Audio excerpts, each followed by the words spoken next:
Une poire pour contourner la censure.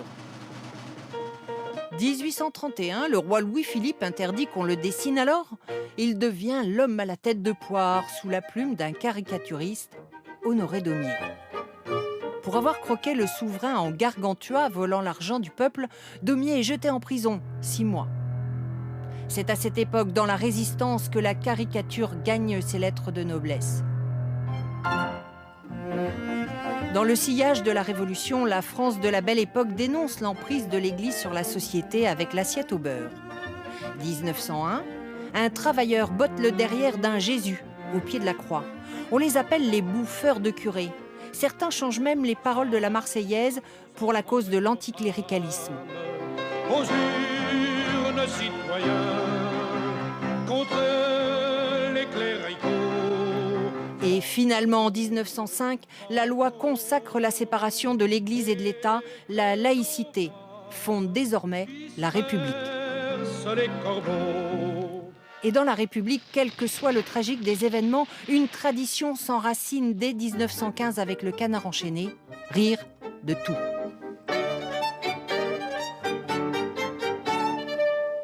Ni Dieu ni maître, voilà la marque de fabrique en 1960 d'Harakiri. Journal satirique bête et méchant, sans tabou, tendance anticléricale, grivois.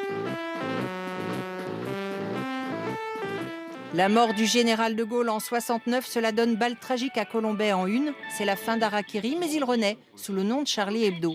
On prend les mêmes et on recommence. 68 est passé par là, il est interdit d'interdire.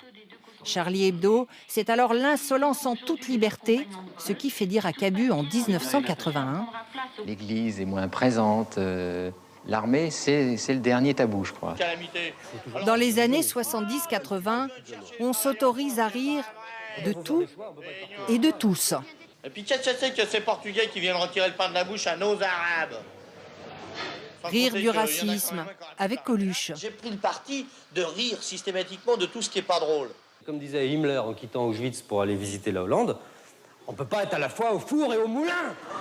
Rire de l'antisémitisme et du nazisme avec des proches. Vous moquez pas d'Himmler. Il peut revenir. On rit et puis vient le temps des crispations. Des intégristes catholiques d'abord. Contre le film Je vous salue Marie. Ce film est un blasphème. Contre La dernière tentation du Christ de Scorsese, un incendie meurtrier dans un cinéma. Des manifestations contre une pièce de théâtre, Golgotha Picnic, et des politiques qui s'inquiètent. Se moquer des religions, je trouve que c'est un peu délicat. Ça peut se terminer avec des voitures piégées, vous voyez. Et puis des fanatiques musulmans contre cette chanson.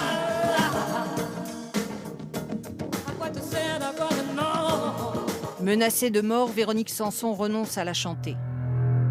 2011, un attentat contre Charlie Hebdo pour avoir caricaturé Mahomet. Pourquoi rire et avoir de l'humour sur quelque chose de sacré? Quelque chose de sacré, il n'y a pas d'humour.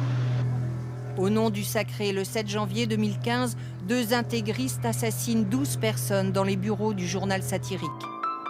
Mais les survivants de Charlie Hebdo persistent et signent. Mahomet est toujours à la une. L'humour, sans autre forme de regret, comme le disait Coluche. On a tort de s'énerver parce que si tu veux, on arrive à dire des trucs après qu'on regrette. On regrette, quoi. Hein? Que je regrette? Non, moi je... Bon. L'humour au nom de la tolérance dans la tradition de Voltaire. La tolérance n'a jamais excité de guerre civile. L'intolérance a couvert la terre de carnage. Voltaire, 1763.